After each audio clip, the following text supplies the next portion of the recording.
Ang takot.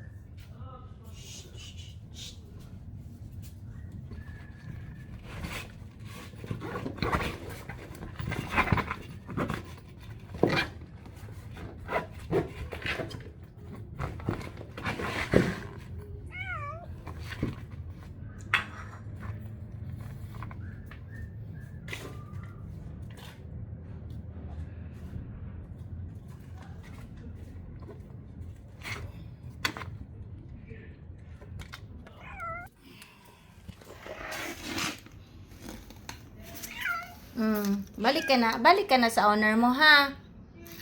Labas ka na sa bahay ni kuya. Bahay ni mama, okay? Tara na.